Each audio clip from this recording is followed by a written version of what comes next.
The National Council of Teachers of Mathematics welcomes you to Adding It All Up, a podcast created by and for mathematics educators and teachers. Join us each month as we explore current topics, insights, and emerging trends with thought leaders in the math community. And now, the hosts of Adding It All Up, NCTM President Latrenda Knighten and NCTM Past President Kevin Dykema. Welcome back to another episode of Adding It All Up. I'm Kevin Dykema, the current past president of NCTM, and Latrenda and I are so excited that you're here today. We're thrilled to have you with us as we dive into a topic that's near and dear to all of us as educators: building our teacher playbooks to empower students through mathematics education. Today, we'll be exploring how we can create tools for equitable, engaging, and empowering math classrooms that encourage purposeful planning, effective practice, and authentic performance. Like Kevin, I am so happy to be with you guys today. I'm Latrenda Knighten, the current president.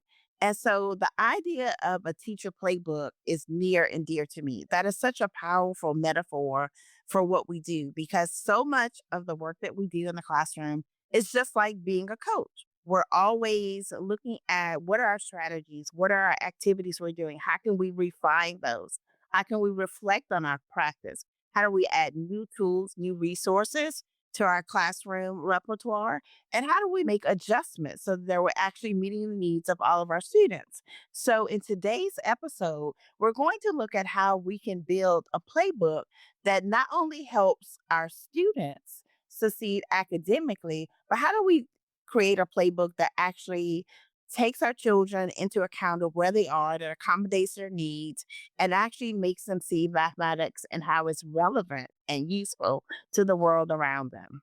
I love that focus on the student-centered, and we need to continue to work on that. I need to continue to work on that. And that reminds me of the upcoming Kansas City Spring Conference, and the theme for that is empowering our students to experience the world through a mathematical lens. And I'm so appreciative that that focus is on the students and what can we do to better help our students understand and appreciate mathematics. So I know today we'll be unpacking what it means to teach math in ways that connect to the world beyond just the classroom, making it meaningful for all of our students. And that is so true, because we know that when students see math and how it applies to their real lives, they actually make connections to the real world. We actually have an opportunity for students to see the meaning and the purpose for mathematics.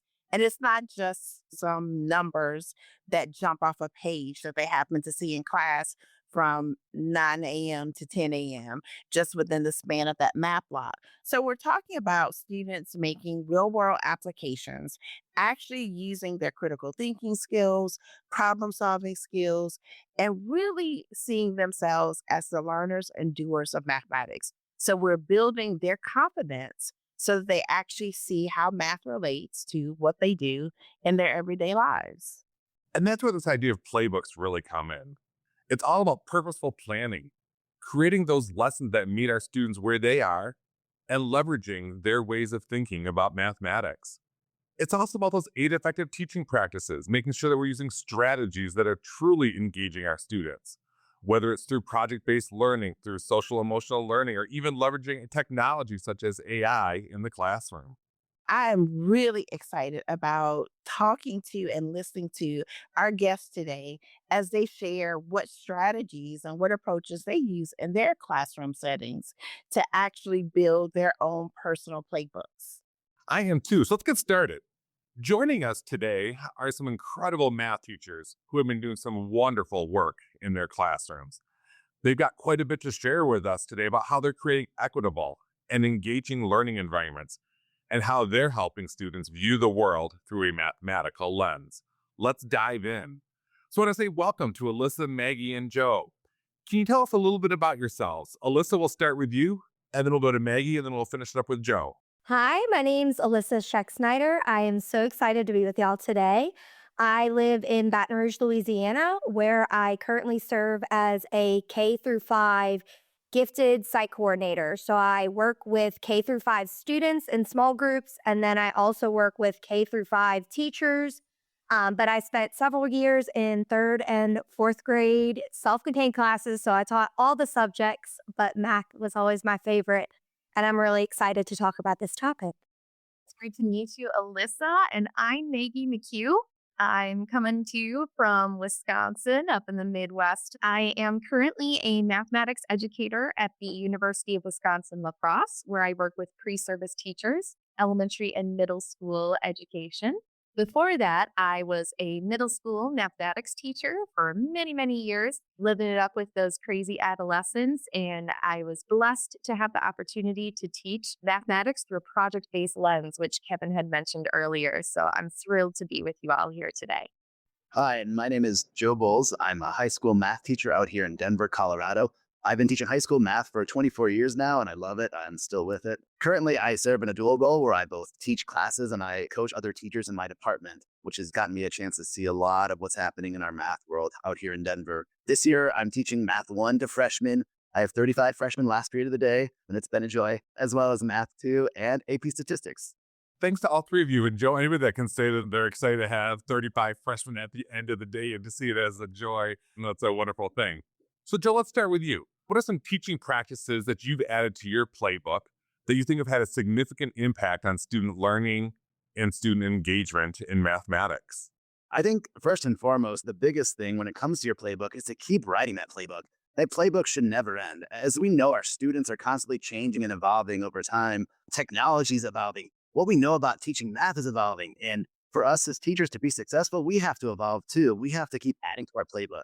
So for me, one of the newest ads that I've really tried to incorporate in a meaningful way this year is number talks. And I know number talks have been around for a while, but really figuring out how I can put them into a lesson in a way that's going to leverage what the students know. So when we get to the content, they're ready for it. For example, the other day we were talking about multiplying binomials and we were talking about a difference of squares. And so I started with a number talk of 32 times 28.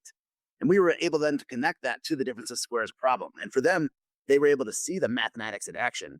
Another example, something that I do and that any teacher can do, not just a math teacher, is what I call my wheel of kindness.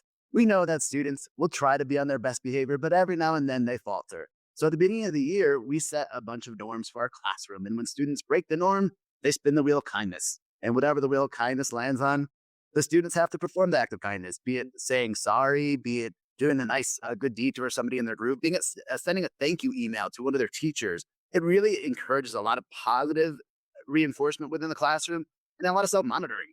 And then one of the other things that I've added a lot lately is really guiding our students on how to collaborate and how to talk with each other and work with each other. Oftentimes I'll see teachers say, work together or try this problem with your group without much guidance. But when we layer in steps and we're very specific as to how we want that collaboration to look, we get a lot more from our students.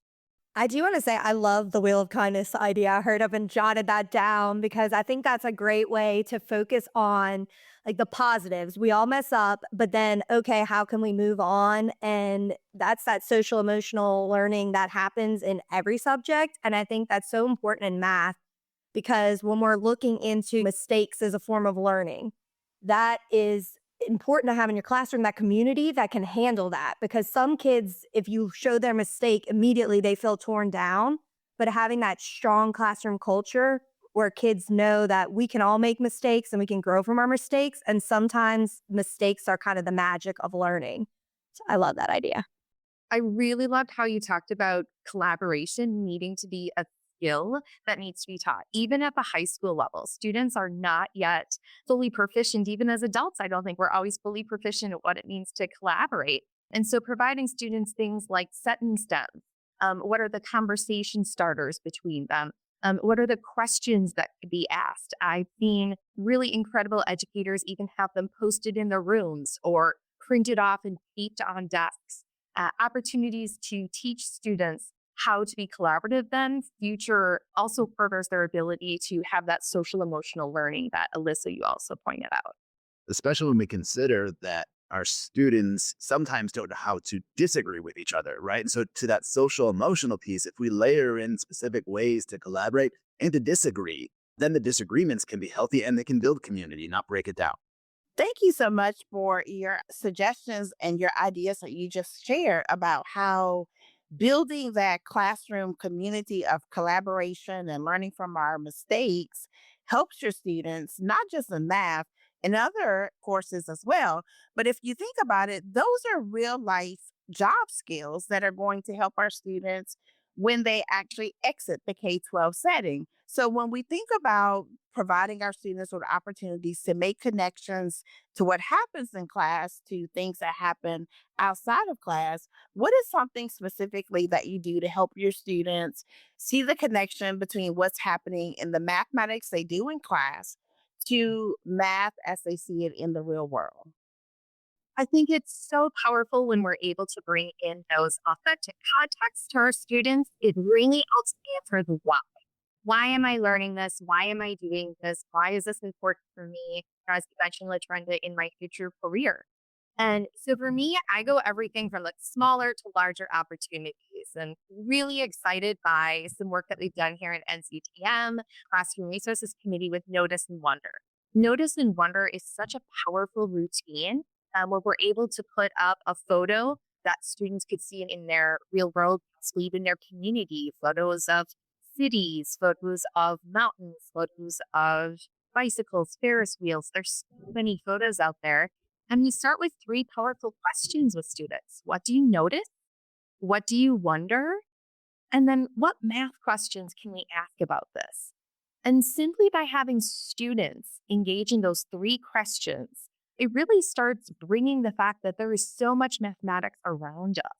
From them, I've been able to lead students through math modeling tasks that are really centered on real world scenarios and problems. I recently worked with some students and we did math modeling in nature.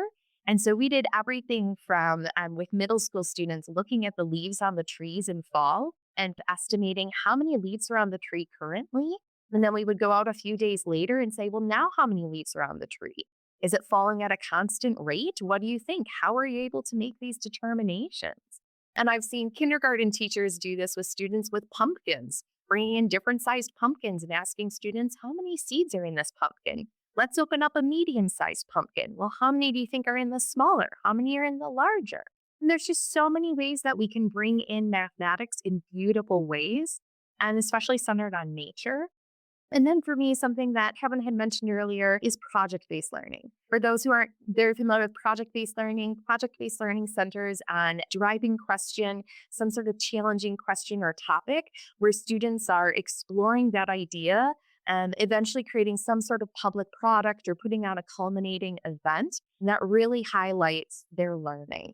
And so a recent project I was working with students was creating backpacks for clients. My students had to interview various clients, a working mother with 3 kids, a college student, someone who takes public transportation, and we have all sorts of weather conditions, and create that backpack using their understanding of or their growing knowledge of surface area, volume, unit rates. And at the end, they made prototypes of these backpacks and put together a huge portfolio for their clients.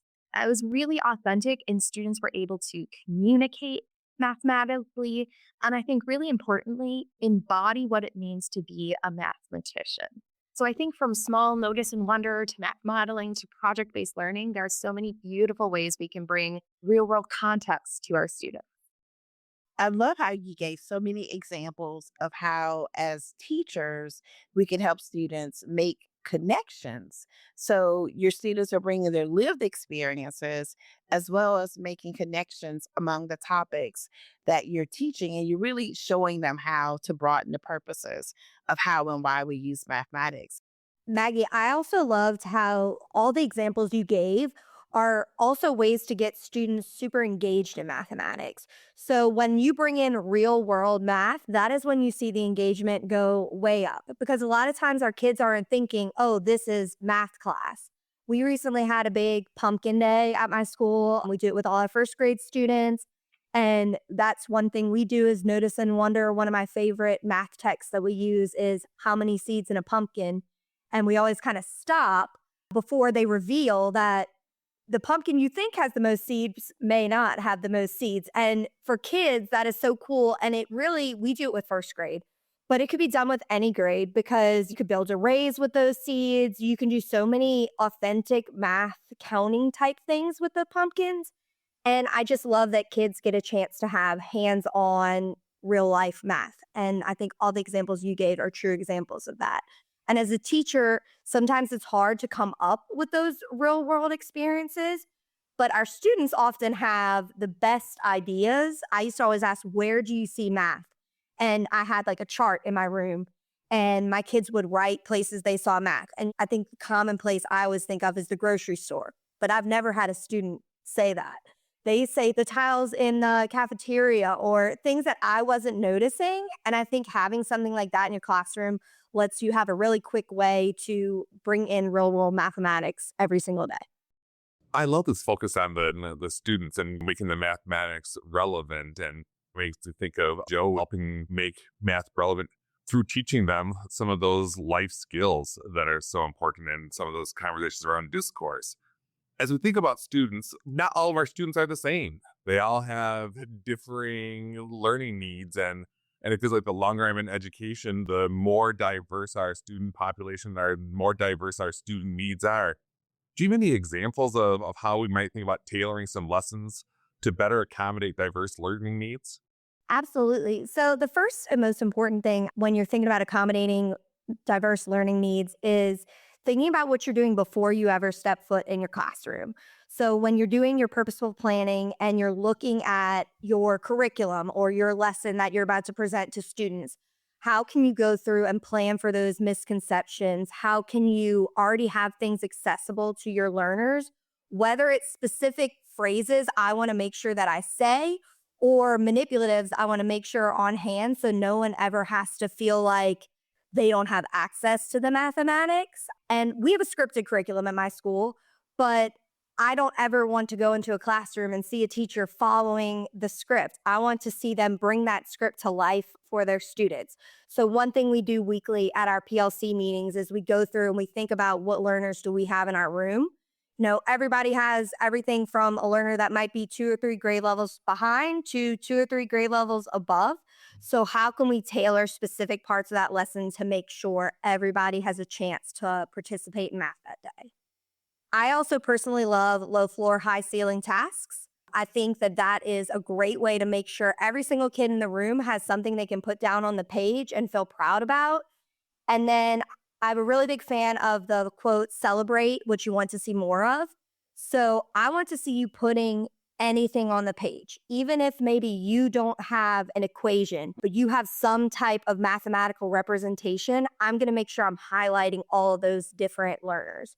And so I think that that helps, especially my students that might be behind in math, to have access to our lesson that day and feel like they can dive in. And I also think making sure my problems aren't just answer getting type problems, which a lot of those low floor, high ceiling tasks are, helps my gifted learners not just say, it's 6 and the discussion's over.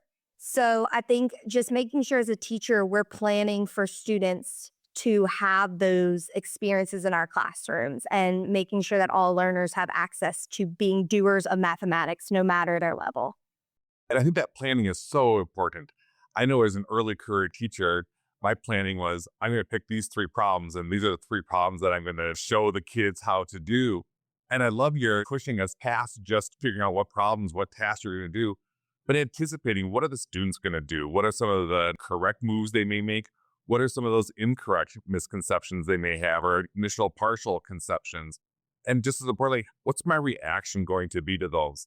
And I find that if I do some of that work ahead of time, I end up rescuing the students' thinking a whole lot better than if I do it in the spur of the moment.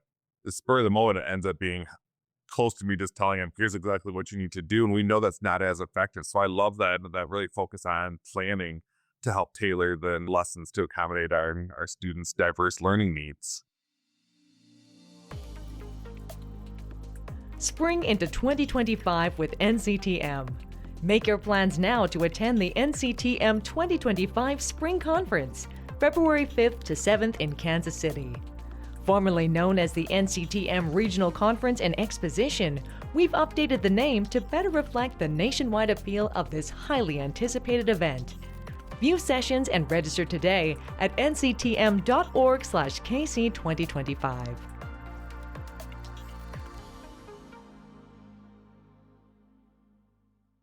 Joe, you've shared some of these strategies with us a little bit earlier, but I'm going to ask you to think specifically about what advice would you give to a teacher who's looking for how can I make my classroom or make mathematics more engaging? How can I empower my students more in math class? And what can I do to make sure I provide more of those equitable learning experiences for all students? And you touched upon this earlier, but I know you have a wealth of ideas to share. So provide us with a little bit more advice on what are some things you would suggest. I think the first move that teachers have to consider is examining themselves and thinking about their own beliefs and dispositions. One test, if you will, that I talk about with teachers is what I call the pencil test. So I want you to think of a time when you were teaching a class and a student comes in 10 minutes late, the student that's always late, that's always giving you a problem, that doesn't ever want to do their work, their head is down, and all of a sudden they ask you for a pencil. And you're frustrated because they came in late, so you dig out this short little stubby pencil, maybe a golf pencil that you had hiding in the back of your drawer. And then 3 minutes later, your best student, the one that's always getting an A plus in everything, that's raising their hand, that's sharing and contributing, asks for a pencil, and you whip out that minted pencil that's been engraved with your name that you got when you finished your 10 years of teaching. You let that student use that pencil. And the question you need to ask yourself is, why didn't you let your first student use that pencil? What's the difference between the students? Why are you responding one way to one student and a different way to another student? And I think we have to start thinking and examining ourselves and our own dispositions towards students so we can begin the work of equity in our classrooms. And once we begin that work, I think it's a matter of really helping students see themselves, seeing themselves as a mathematician, as a doer of math, and as an owner of their own learning. And so we need to put the structures in place. For example, to create students as mathematicians, think about how there's so much math out there that we can create. We were learning a couple of weeks ago about the vertical angles and how vertical angles are congruent. And one of the kids came across that. He was so excited and shouted it out. And I said, yes, that's awesome. And we're going to call this the Schuyler theorem. And he's like, you can do that? I'm like, of course we can. White men do it all the time. They name theorems after themselves. So you could do it too. I think another thing is how can we make students think that they are a doer and a contributor? And I go back to those number talks because everybody can kind of participate in those in one way or another.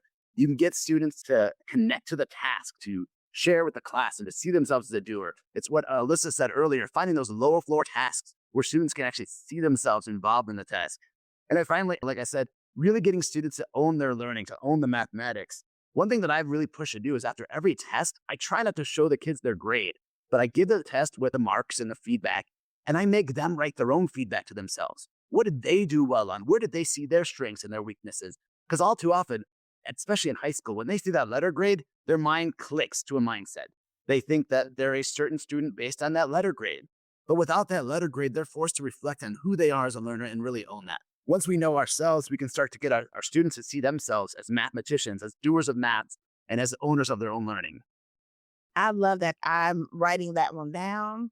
I'm going to try it with teachers the next time I'm in front of them because I think that is such a great analogy to have people think about how do we do subtle things that communicate to our students that maybe they're not all seeing the same. I really want to compliment Joe for his passion because I think when we talk about making our classroom more engaging and empowering, who we are as the educator really sets the tone. Are we excited? Are we passionate? Are we curious? Are we creative in our mathematics, in our endeavors? And I just heard and saw that and chuckled along with Joe for that. And I love that you continue to highlight things like number talks and leveraging our students' identity as mathematicians. And Alyssa, you were talking about our diverse students and their learning needs. And a strategy I'm using more and more, especially as I think about helping all students feel engaged and understand, is focusing on numberless word problems or application problems or modeling anywhere that I have context. Again, a real world authentic context as possible, is taking all the numbers out of it and asking students to first make sense of the context. Can they draw a picture with it? Can they explain what's happening? Can they visualize what's happening in this? And then opening up. I feel that it's such a powerful strategy to have those numberless word problems for our students because it's a way to, again, as Alyssa said earlier, have that low floor, high ceiling. Start students off by simply understanding the context, asking, well, what if this was the numbers? What if this was the numbers? And then providing students those pathways to engage in the task. Similar to that too, at the high school level, if you're looking for something along those lines, I've used slow reveal graphs lately, and it takes the context out right away, takes the numbers out, and they can start interpreting and making meaning before the numbers even overwhelm them. So I love that strategy, Maggie. And I love how it's applicable from K through high school. But I love this notion that there's these things that can go K-12. I think so often we think, oh, there's some elementary school teaching practices, there's some middle school teaching practices, there's some high school. And yes, there may be some that are a little more specific to certain grade bands, but some of these routines really carry the PK to 12 space. And it's exciting that it's sort of bubbled up a couple of times here with our conversations. So one thing I was going to add that you, Maggie, and Joe both mentioned is just like checking our own view of students as a teacher. So I know at my school, we're K through 5 school in a Title I district.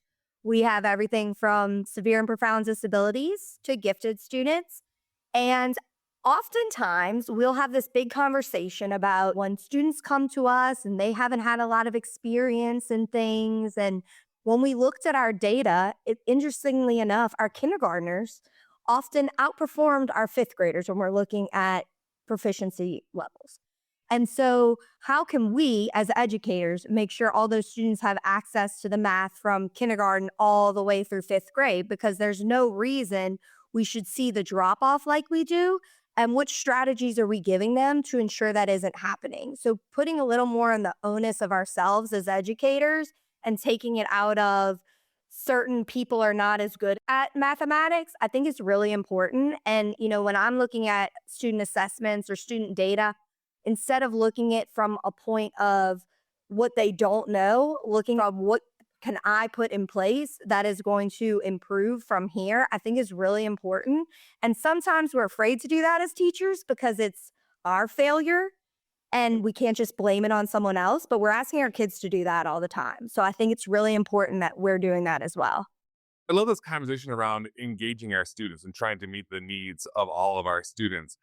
Maggie, I'm wondering, do you have any ideas of how can we incorporate technology into our instruction to help make the learning more dynamic, more engaging for our students?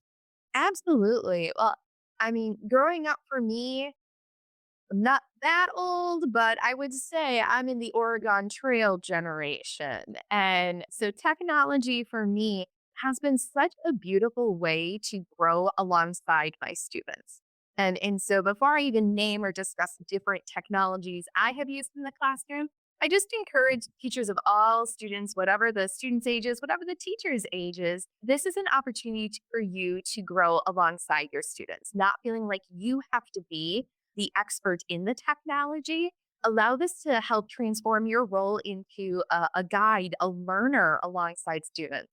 And I think that's what I have the most joy anytime I bring technology into the classroom, is empowering my students to help me learn everything from, I love using Desmos.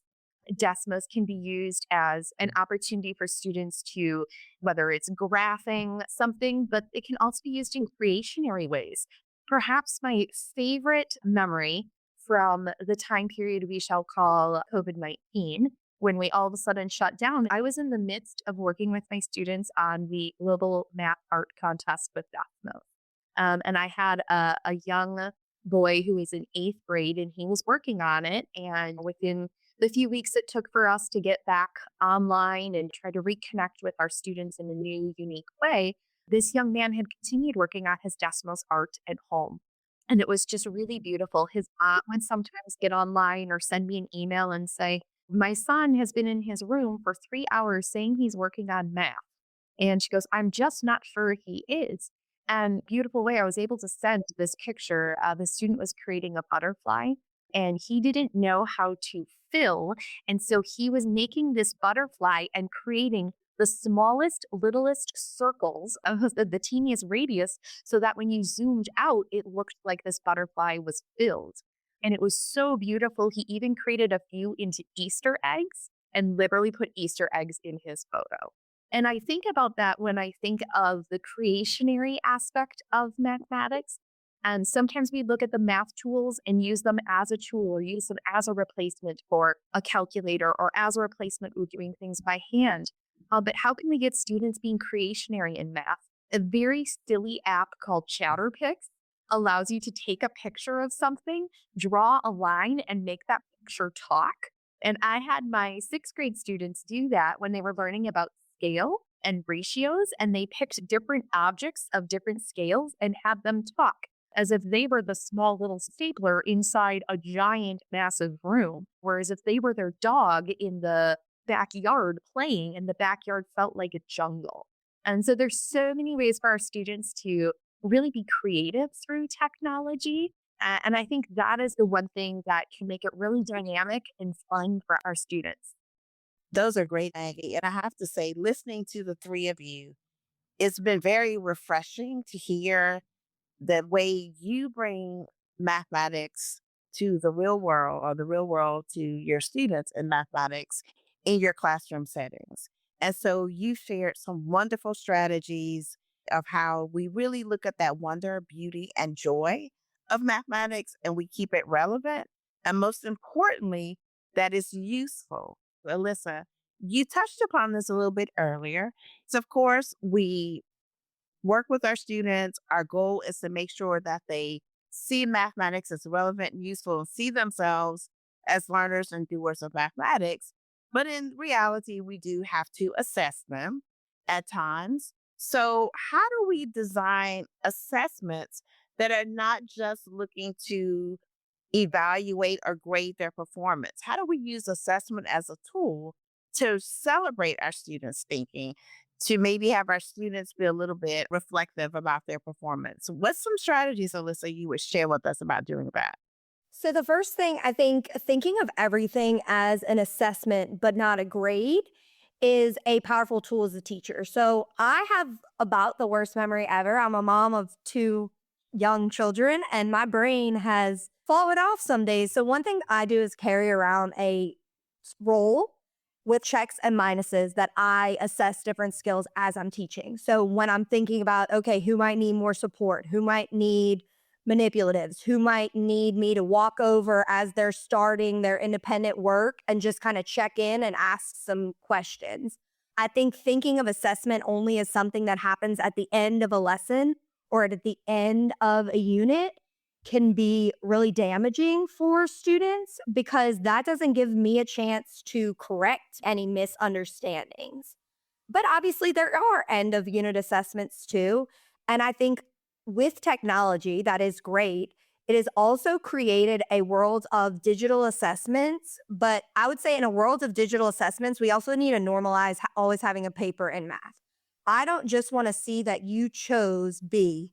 I want to know, well, why did you choose B? Because if I want to use your assessment as a tool to teach you more, I need to know what you were thinking when you chose B. And the chances are, by the time I get to discuss that with you, you might not remember. So I always make my kids give me some justification. It doesn't need to necessarily be a certain strategy or a model, but I'm looking to know, okay, what were you thinking when you were doing this problem? Because it doesn't really help me in order to educate you if I am totally in the dark of why you chose an answer. So I think that's one important thing at the end of every assessment, taking that time to look at what did students do that caused them to get things wrong. And I always made every problem worth more than just the answer. So it might be worth some kind of problem solving strategy. Like, did you draw some kind of a model? Did you have some sort of equation, just so that I could tell where their thinking maybe was correct and incorrect. I also think that goes back into your classroom culture.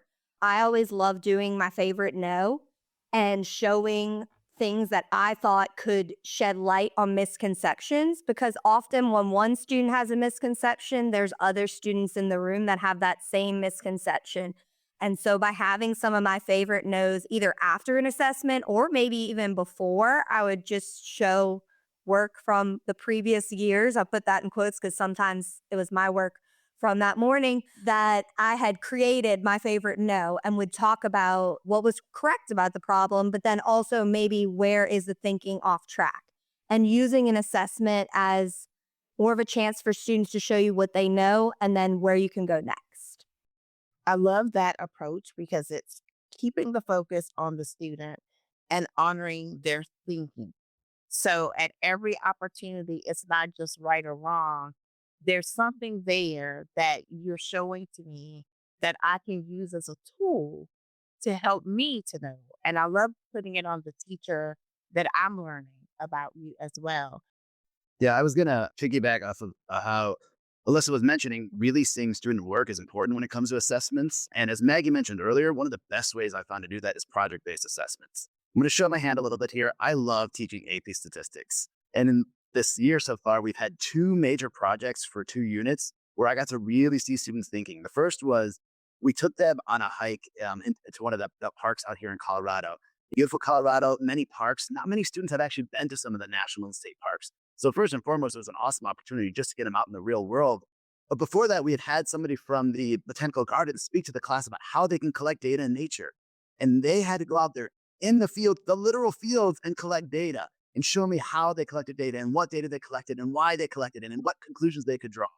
And so just to really get to see that thinking was awesome. And then recently, we just wrapped up our casino project where students had to use their probability skills to design their own casino games.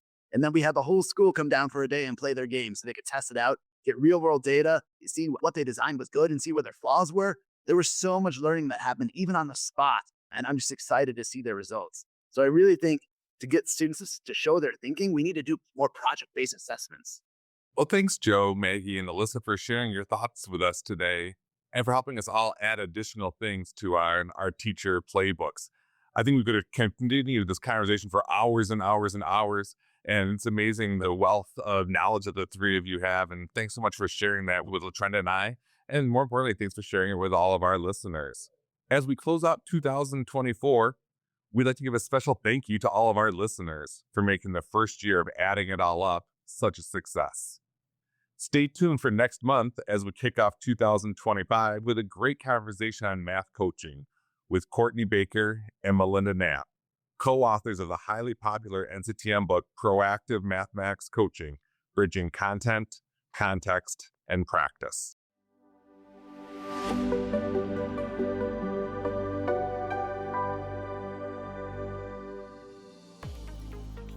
Thank you for listening to this episode of Adding It All Up. At NCTM, we strive to bring you the biggest topics happening in mathematics. Join us next month for another exciting discussion.